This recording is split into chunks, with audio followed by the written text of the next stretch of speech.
come and listen to my story about a man named Jed. A poor mountaineer barely kept his family fed. And then one day he was shooting at some food, and up to the ground come a bubbling crude oil, that is, black gold, Texas tea. Well, the first thing you know, old Jed's a millionaire. The kinfolks said, Jed, move away from there. Said, California is a place you ought to be. So they loaded up the truck and they moved to Beverly Hills, that is, swimming pools, movie stars. The Beverly Hillbillies.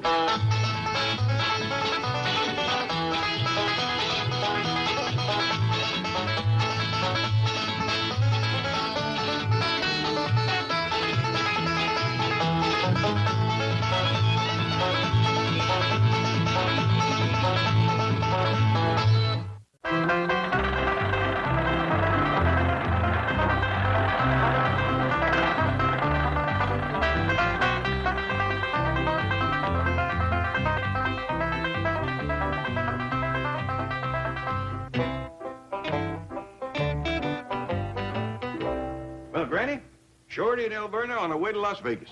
With Alverna driving and Shorty asleep in the back seat. If that flivver holds up, they ought to be husband and wife by nightfall.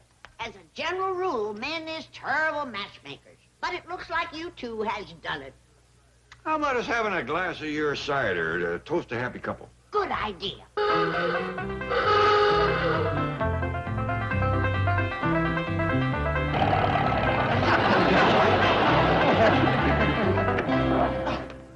Alverna, what are you doing back here? Where's Shorty? That's what I'd like to know. Ain't he asleep in the back seat? Wait till you see what's asleep in the back seat. Wake up, you hairy little critter. Sounds like Shorty to me. Man,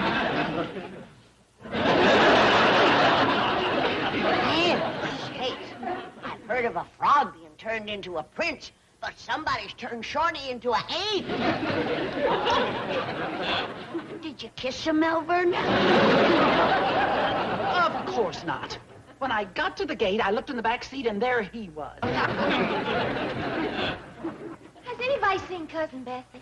Right here in Shorty's car. Well, what happened to Shorty? I know what's gonna happen to him when I get my hands on him. Now, Alverna, calm down. He'll show up. Yeah, come on in the house and have a glass of cider. Oh, I know what happened to Shorty. He left with that big, tall girl that works down Mr. Drysdale's bank. You left with her? Yes, sir. They drove off together in Miss Jane's car. And yonder they come back. You take your ape and skedaddle in the house. I'll deal with Shorty. Yes, sir.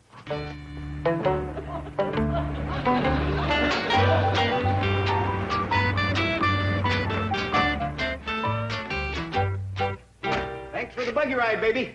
You said you had something important to tell me, but you never did. Slipped my mind, honey. You must have hugged it right out of me. Can't you remember what it was about? I think I was supposed to go to somebody's wedding in Las Vegas. How about dinner at my place tonight? Sounds great. I've got some groovy new records. Good, we can dance. Oh, I love to dance with you, Shorty. You're so cuddly. You too, Gloria. And there's so much of you to cuddle.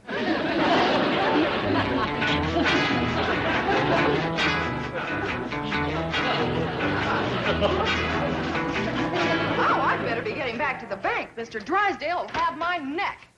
Okay, but save the rest for me. See you later. I'm sorry you missed the wedding in Las Vegas. And you see one, you've seen them all.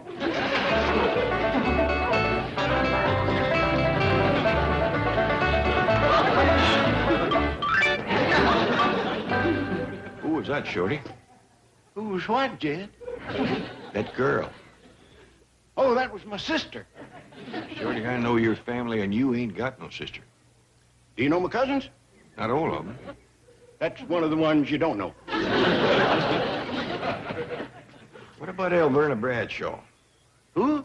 The woman you asked to come out here and get married.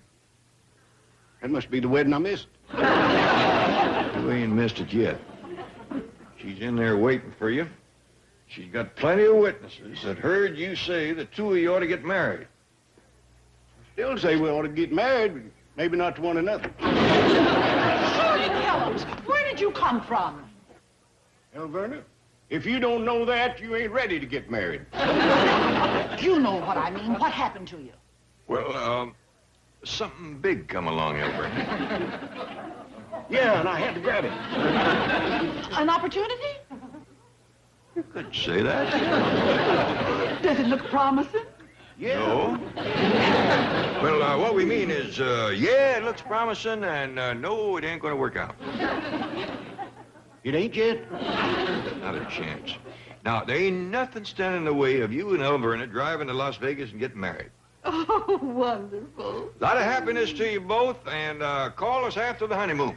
We will. Bye. Bye. Come along, darling. Wait a minute, Elverna. I ain't ready yet. What do you mean? There's several things that need washing first. I'll do them for you. Well, you can't. There's my unmentionables. Don't be silly. We're getting married, aren't we? Aren't we? Oh, yeah. Quick as I has my bachelor party. Bachelor party? Well, yeah, darling. Every feller's entitled to a bachelor party before he gets married. And somebody's giving you one? Oh, yeah. Plans is all made. How come you didn't mention it before? I didn't think of it. Remember. When's it gonna be? Tonight. Where? Gloria's place. Where? Gloria's place. Beautiful. Just glorious. Who's giving it for you? You know, what's his name? Ain't you folks gone to get married yet? Oh, we can't go till tomorrow, Granny. Somebody's giving Shorty a bachelor party tonight. Sounds like Mr. Drysdale.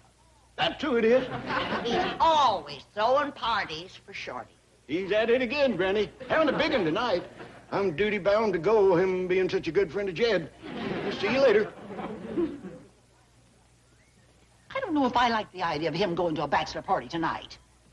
Well, look at it this way, Elverna. It's the last fun he's ever gonna have.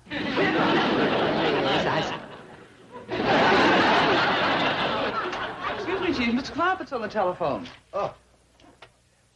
Mr. Clampett, dear friend, what can I do for you? Well, I called to ask you something. Anything at all. It's always a pleasure. What is it? Well, Shorty Kellums is getting married. Yes, I know. Are you giving him a bachelor party? A bachelor party? What? Yes, of course. It's going to be tonight? Yes, tonight. There at your bank? Yeah, right here, you bet. I'll just leave everything to me. Bye. What was that all about? Well, Mr. Clampett wants me to give Shorty Kellums a bachelor party tonight. Alert all the girls in the secretarial pool. Shorty, I want to apologize to you for doubting your story. I just talked to Mr. Drysdale, and he is giving a bachelor party for you tonight. The Dickens he is. Huh? The Dickens he is. Regular Dickens. Oh, no. Well, I'm going to go rest up for the party. Yeah, and tomorrow you marry Elverna.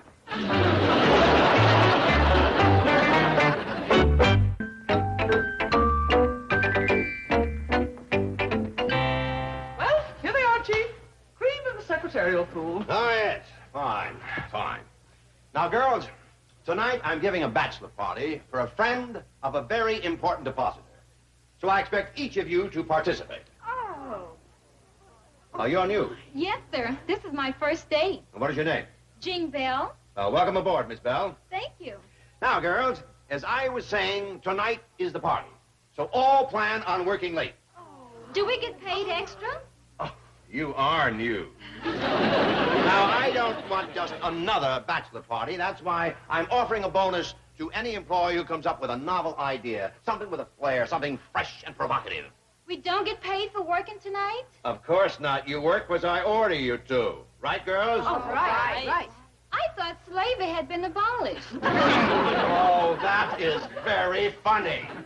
That's also an excellent idea for the bachelor party. We'll have an Oriental slave auction. Oh, goody. I get the bonus. Miss Hathaway, we'll transform my office into a Moorish tent. Now arrange for the proper furnishing and costumes for the beautiful slave girls and harem girls. Chief, I should like to go on record as saying I disapprove of this whole idea. Okay, you're on record. Big deal.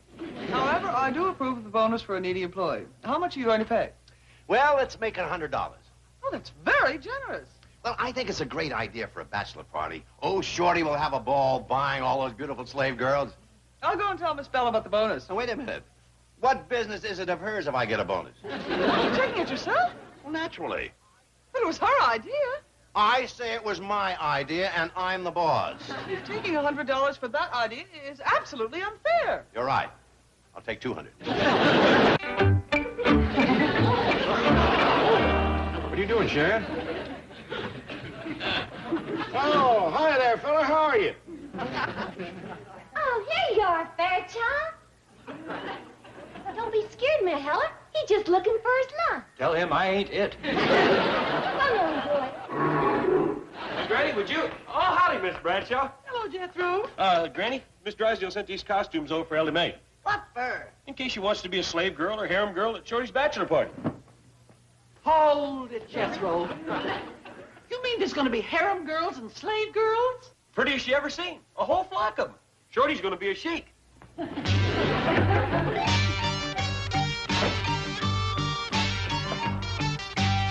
sakes, Alverna, what is them? Them is just what they look like. Oh, is that all that them harem girls wears? There's something else in there. Look at this. You can see right through it.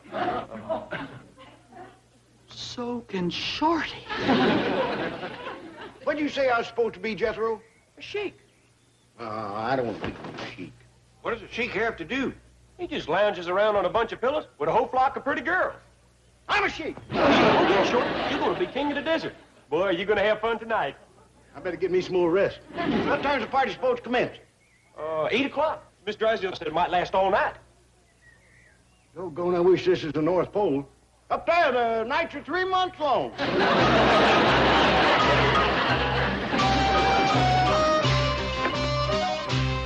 Shorty Kellums? Yes, Mom? I don't like the notion of you're going to that bachelor party tonight. That's all right, Alverna. I liked it enough for both of them. Ted, are you worried about turning Shorty loose tonight? I am for a fact.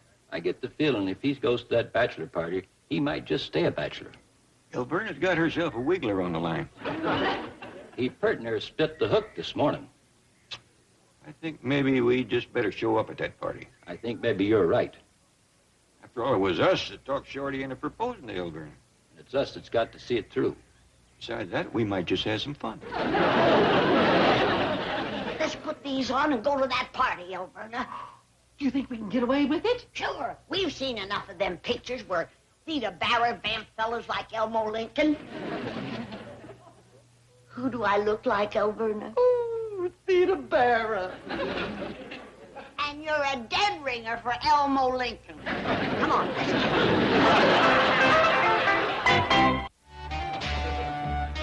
How do I look, Gloria? You look like the doorman at the Sahara Hotel. Watch it, harem girl. Don't insult the Grand Caliph. I'll have your head cut off. Too tall anyway. Sorry. And let's get rid of this feather fan.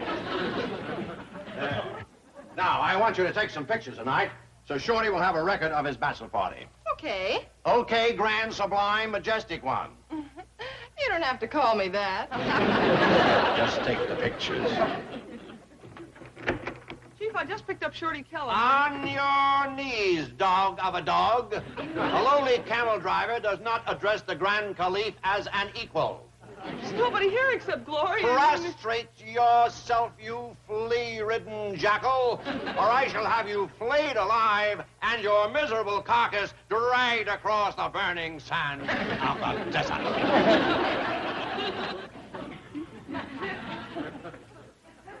This unworthy cur begs the inexpressible pleasure of addressing the glorious personage of the Grand Caliph. You may speak, daughter of a goat. May the radiance of 1,000 moons illuminate thine every footstep. I have the pleasure to announce the arrival of your illustrious guest from the city of the silver dollars, Abel Ben Kellums, known to all as Shorty the Sheep. Bid him enter.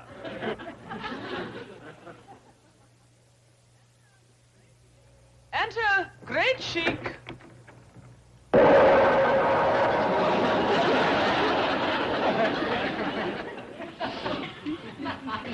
It sure clears a feller's sinuses. Hi, Mr. Drysdale. And there's Gloria. Sorry I couldn't make it to your place tonight, honey, but we'll have fun right here.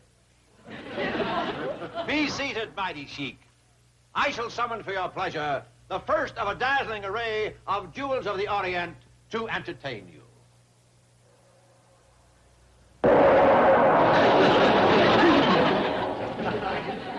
Behold this lovely creature, captured from the palace of the Sultan of Turkey, and she is going to perform for you the dance of 1,000 delights.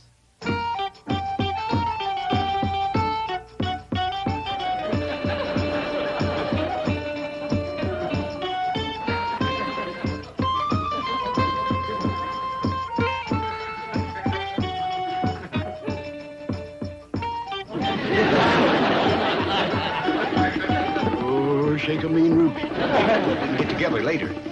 Salam Effendi. Shorty, kill him.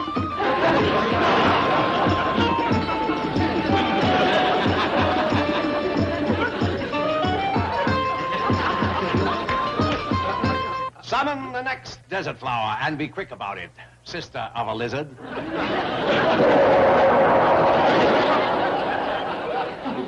Could she blow a whistle or something? That thing's giving me a headache. Halava. Howdy. Candy of the East. Shorty of the West. Glad to meet you, Candy. That is a tasty, tempting confection. She is that. But where's all the slave girls you were going to sell? I shall have them brought in at once. The slave auction is about to begin, mighty sheik. Meanwhile, sample some of our desert delicacies. What's that? Nectar? No, I ain't even touched her. I can't buy them. They's my friends. Announcing the unexpected arrival of two imperial potentates, the Shah of Clampett and the Shad of Heller. Welcome, noble visitor. Pull up a couple of girls and sit down, fellas. Just in time for the slave auction. Fetch the captives at once, spawn of a vulture. Oh, yes, great ruler of the world. And may you awaken in the morning to find 1,000 precious stones in your gallbladder. One more crack and I'll have your ears pierced from the inside.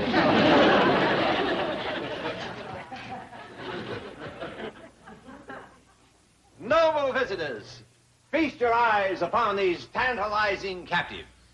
Figure the dog one apiece. Let's take a closer look at the merchandise. Exactly like back home, is it, Shad? They don't have sales like this at the Emporium. As you can see, each of these girls is a gem of rare beauty, each a princess of royal blood. Princess? And you're selling them? Well, they have been captured, now they are slaves. True, master. You may buy us as you would buy trinkets. We are bubbles, bangles, and beads. We're Jed, Shad, and Shorty.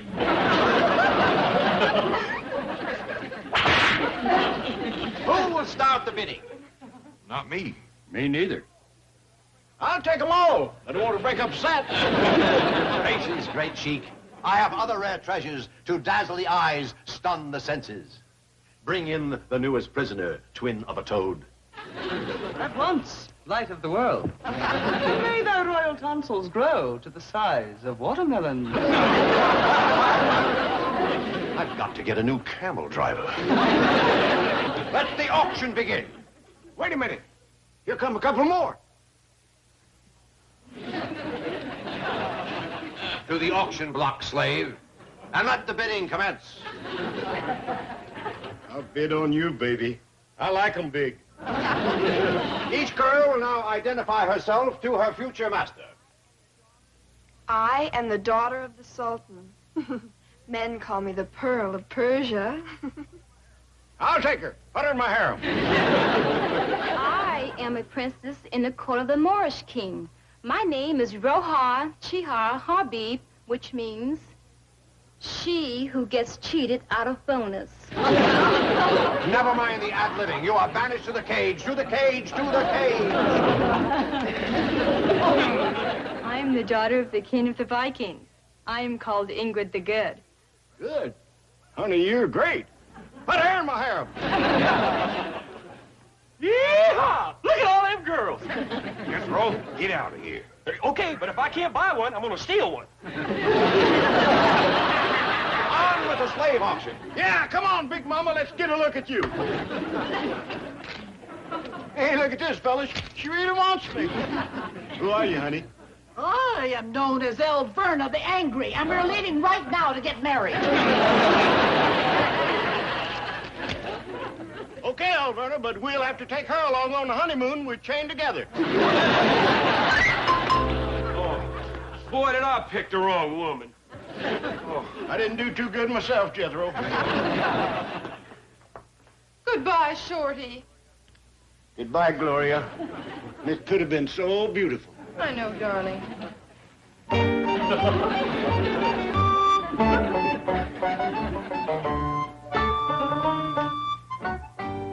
And you had to be a doggone blacksmith.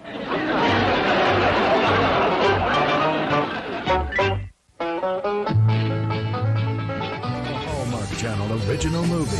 Melissa Gilbert, Lindsay Wagner, Thicker Than Water. Premieres next Saturday at 9 on the Hallmark Channel.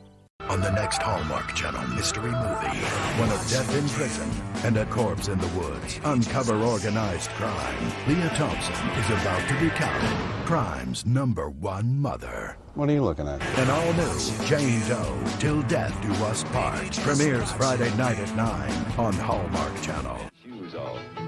Y'all come back now. Here.